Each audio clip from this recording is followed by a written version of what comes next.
वेश्याओं के आंगन की मिट्टी से बनाई जाती हैं। माँ दुर्गा की मूर्ति आखिर क्या है?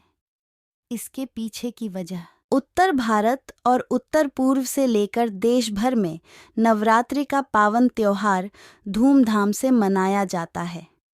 इसमें माँ दुर्गा की पूजा होती है, इसलिए इस पर्व को दुर्गेसत्व या दुर्गा पूजा भी कहते हैं। इस साल नवरात्रि की शुरुआत 15 अक्टूबर 2023 से होने वाली है। दुर्गा पूजा शुरू होने के कई महीने पहले से ही मूर्ति का निर्माण कार्य शुरू हो जाता है। देश भर में कई पूजा पंडाल बनाए जाते हैं और यहाँ माँ दुर्गा की भव्य प्रतिमा स्थापित की जाती है। लेकिन आपको जानकर हैरानी होगी कि माँ दुर्गा की प्रतिमा या मूर्ति के निर्माण के लिए वेश्याओं की आंगन की मिट्टी का इस्तेमाल किया जाता है। माँ दुर्गा की मूर्ति के लिए ये 4 चीज़ है बेहद ज़रूरी। इतना ही नहीं, अगर माँ दुर्गा की मूर्ति बनाते समय वेश्यालय की मिट्टी का इस्तेमाल नहीं किया गया हो तो ऐसे में मूर्ति पूर्ण नहीं मानी जाती है। मान्यता है कि माँ दुर्गा की प्रतिमा को पूर्ण रूप से तैयार करने के लिए वैसे तो कई सामग्रियों की आवश्यकता पड़ती है, लेकिन इन 4 चीज़ों को बहुत ज़रूरी माना गया है, जो कि इस प्रकार हैं: गंगा की मिट्टी, गोमूत्र, गोबर और वेश्यालय की मिट्टी। मूर्ति बनाने में इन सामग्रियों के इस्तेमाल करने की परंपरा सदियों से चली आ रही है, लेकिन मूर्ति बनाने के लिए वेश्याओं के आंगन की का इस्तेमाल क्यों किया जाता है? आइए जानते क्यों वेश्यालय के मिट्टी के बनती है माँ दुर्गा की प्रतिमा। वेश्यालय के मिट्टी से माँ दुर्गा की प्रतिमा बनाने को लेकर कई मान्यताएं जुड़ी हैं।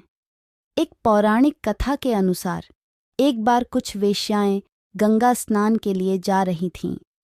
तभी उन्होंने घाट पर एक कुष्ठ रोगी को बैठे हुए देखा। वह रोगी लोगों से गंगा स्नान करवाने के लिए कह रहा था, लेकिन आते जाते लोगों में किसी ने भी उसकी गुहार नहीं सुनी।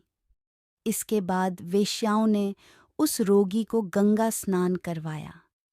वह कुष्ठ रोगी और कोई नहीं बल्कि भगवान शिव थे। शिवजी वेश्याओं से प्रसन्न हुए और उन्हें वरदान मांगने को कहा।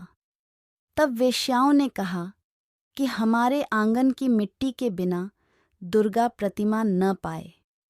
शिवजी ने वेश्याओं को यही वरदान और तब से लेकर अब तक यह परंपरा चली आ रही है। वेश्यालय के आंगन से माँ दुर्गा की मूर्ति बनाए जाने को लेकर एक अन्य मान्यता है कि सबसे पहले मंदिर के पुजारी वेश्यालय के बाहर जाकर वेश्याओं से उनके आंगन की मिट्टी मांगकर लाते थे और इसके बाद मंदिर के लिए मूर्ति बनाई जाती थी। धीरे धीरे यह परंपरा बढ़ती गई और दुर्गा पूजा में माँ दुर्गा की जो मूर्तियाँ बनाई जाती हैं उसमें इसी मिट्टी का इस्तेमाल होने लगा। अन्य मान्यता यह भी है कि जब कोई व्यथालय जाता है तब वह अपने पुण्य कर्म पवित्रता को उसके द्वार पर ही छोड़कर भीतर जाता है, इसलिए उनके आंगन की मिट्टी को पवित्र माना जाता है। यही कारण है कि माँ दुर्गा की मूर्ति बनाने के लिए वेश्याओं के आंगने की मिट्टी लाई जाती।